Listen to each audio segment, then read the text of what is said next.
Today is day 54. We're still doing a little bit of catch up because of some of the shortened days in the beginning of this. So today is going to be the falling off of the tent pole. The hero has lost. It should be a crushing defeat.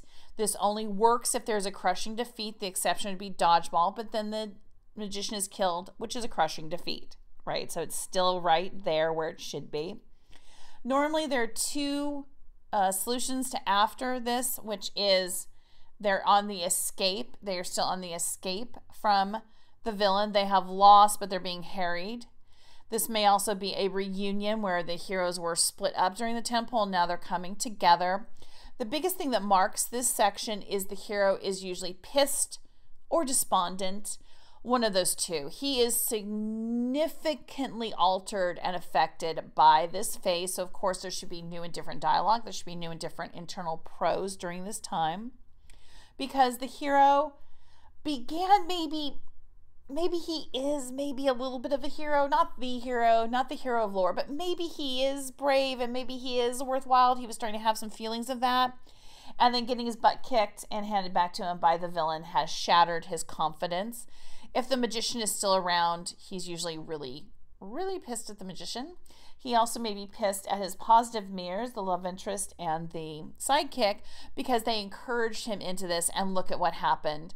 And of course, he's arrogant in thinking that all of this is his fault, which is an arrogant stance, that you're that powerful, you could do that. But he takes on this incredible crushing guilt and dread and horror of what has happened. It is not uncommon that the hero during this phase will move away from his sidekicks and his love interests. He will think he is leaving them to better them. Dodgeball is one of the first examples of how this happens, right? He got really upset, he kicked the pirate out, he goes to the bar, etc. So make sure that your hero is as crushed as he should be, all right? We don't like to go melodramatic. We don't want to go over the top, but we certainly want to go as big and as bold as we can. We want big, bold action, whether it's emotional or physical. We want big, bold. If we're going to be really upset and distraught, make sure that he is upset and distraught, not just kind of a This is not an pages. Also notice we just got done with a lot of action. So therefore, this is an emotional time. So if you do not have emotion in these pages, if you don't have some serious discussions between your hero and someone else during this time, you're missing an opportunity.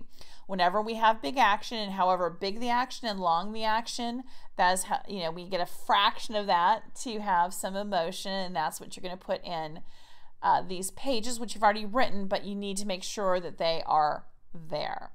Because very soon we're going to turn towards the climax and move into a new action phase.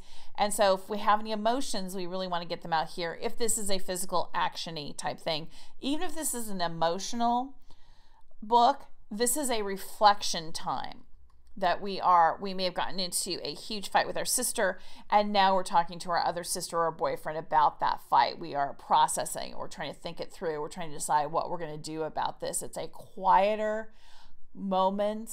I'm thinking of August, the movie with Meryl Streep, is that scene in the porch where the sisters just kind of talk, and there's some fussiness and there's some agitation there, but it's nowhere near the screaming matches that we've had before and after this. Nice quiet time to reflect, to learn something about the dynamics of these sisters, how they got the way they got. Some vital information is given about the uterine cancer, the cervical cancer.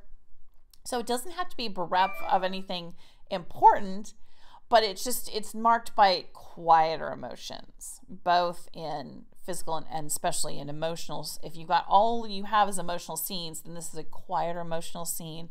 We're not as stressed out. We have to take a breath. There has to be a point where we take a breath, either for physical or emotional stories, where we just get to, okay, that was really big, and oh my gosh, we love that part, but we also need a little bit of time to take a breath. So make sure that there's rise and fall to the book. At this point, we're looking at the book, right?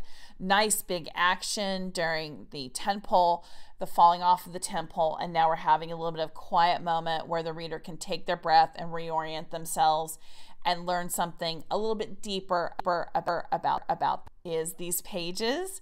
and we'll see you when you're ready to go on to the next pages, which will be the turning, pivoting towards the climax.